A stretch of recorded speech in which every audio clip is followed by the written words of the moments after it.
ఆయన పర్యటనలో భాగంగా పులివెందులకి వెళ్ళారు. పులివెందుల ఇప్పుడు ఏమైందంటే అండి, పులివెందుల ప్రాబ్లం ఏంటంటే పులివెందుల ప్రజలకు కూడా రాజ్యాంగం ప్రకారం ఒక ఎమ్మెల్యే గెలిచారు. ఆ గెలిచిన ఎమ్మెల్యే ఏమో నాకు ఏదో ఇస్తేనే నేను ఇటు వస్తానంటాడు.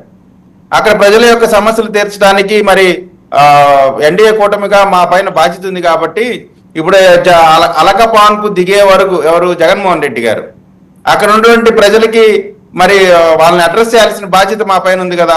కాబట్టి అన్ని విషయాలపైన మేము అడ్రస్ చేస్తా ఉన్నాం. ఇప్పుడు పవన్ కళ్యాణ్ గారు రావటం ద్వారా ప్రత్యేకత ఏంటంటే ఇప్పుడు మీరు గొప్ప విషయాన్ని ఆలోచించాలి. స్వయాన ఏ2 కాదు, అది వైసీపీలో నెంబర్ 2 అంటే A2 అనకూడదు, అంటే నేను A2 అనే ఉద్దేశం కాదు, నెంబర్ 2 పొజిషన్లో ఉన్నటువంటి విజయసాయి రెడ్డి గారు పవన్ కళ్యాణ్ గారిని ఏదో గతంలో ఆయన చేసినటువంటి విమర్శలు మనందరికీ తెలియంది కాదు. అటువంటి వ్యక్తి ఈ రోజున పవన్ కళ్యాణ్ గారు వీరుడు శూరుడు, ఆయన తప్ప ఇంకొక ముఖ్యమంత్రిగా అయ్యే అవకాశం ఎవరికి లేదు, ఆయనకి అన్ని ఎలిజిబిలిటీస్ ఉన్నాయని చెప్పి గొప్పగా ఈ రోజున పొగుడుతున్న తర్వాత జరుగుతున్నటువంటి కార్యక్రమం. కాబట్టి దీనికి ఒక ప్రత్యేకత ఏర్పడింది.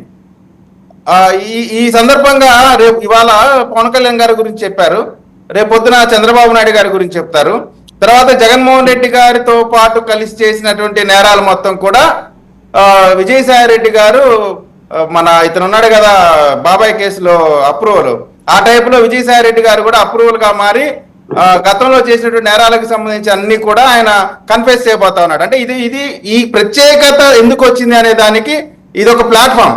పోతే గతంలో పులివెందులకు సంబంధించి కానీ రాయలసీమకు సంబంధించి కానీ వెనకబాటుతనం ఉంది అనేటువంటిది వాస్తవం.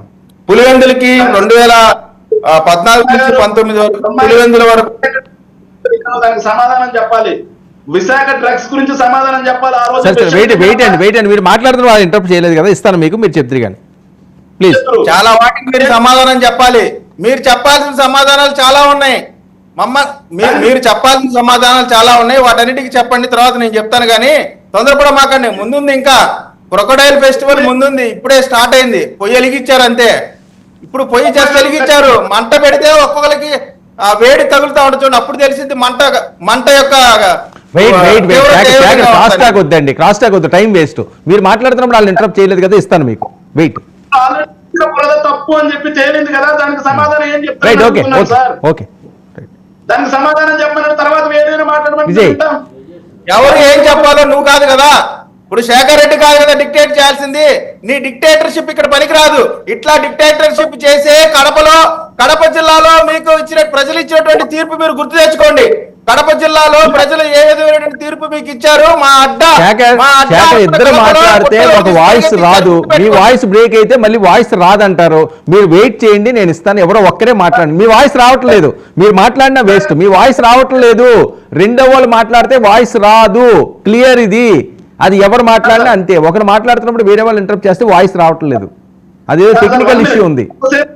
ఒక్క నిమిషం, ఆయన ఎంతసేపు మాట్లాడినా నాకు ఇబ్బంది లేదు సార్. కాకపోతే మేము అన్నాం, వాళ్ళ ప్రతిపక్షంలో ఉన్నప్పుడు చేసినటువంటి ఆరోపణ వాళ్ళ అధికారంలోకి వచ్చిన తర్వాత తప్పు అని వాళ్ళే తేల్చారు కదా, దానికి వాళ్ళు ఏం సమాధానం చెప్పారు? అది ఒక్కటి చెప్పేసి ఎంతసేపు మాట్లాడుకుంటే విజయ్, నేను ఎప్పుడు దేనికి సమాధానం చెప్పాలని డిక్టేట్ చేసేటువంటి అధికారం మీకు లేదు. మీరు ఒక క్వశ్చన్ వేశారు, దేనికి ఆన్సర్ చెప్పాల్సిన సమయం వచ్చినప్పుడు దాన్ని చెప్తా.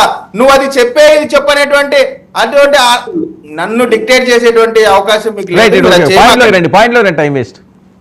సో ఇప్పుడు అటువంటి ఈ సందర్భంలో ఏదో ప్యాకేజ్ స్టార్ అని పవన్ కళ్యాణ్ గారిని అవమానకరంగా ఆ కూటమి ఏదో రకరకాలుగా అన్నటువంటి విజయసాయి రెడ్డి గారు, అంటే ఆల్మోస్ట్ జగన్మోహన్ రెడ్డి గారి తర్వాత విజయసాయి రెడ్డి గారు. సో అటువంటి వ్యక్తి పవన్ కళ్యాణ్ గారిని పొగిడిన తర్వాత, ఒప్పుకున్న తర్వాత, పవన్ కళ్యాణ్ గారి గురించి వాస్తవాలు చెప్పిన తర్వాత జరుగుతున్నటువంటి పర్యటన ఇది.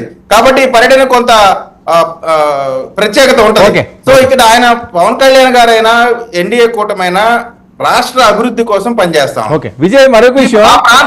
ఓకే, ఈ బోరుగడ్డ నేను మళ్ళీ అనంతపురం తీసుకెళ్ళాడు. ఆల్రెడీ ఆయన రిమాండ్ లో ఉన్నాడు, చాలా కేసులు ఉన్నాయన్నారు, మళ్ళీ ఇదేంటి సార్? బోరుగడ్డ అనిల్ అనే అతను ఇక్కడ గుంటూరులోనే కాదు, ఈ టీడీపీ గవర్నమెంట్ ఉన్నప్పుడే అనంతపురంలో ఎవరినో బెదిరించి ఆ చర్చ ఆస్తుల్లో ఇన్వాల్వ్ అయ్యి కేసులు కూడా అంతకు ముందరే ఉన్నాయి.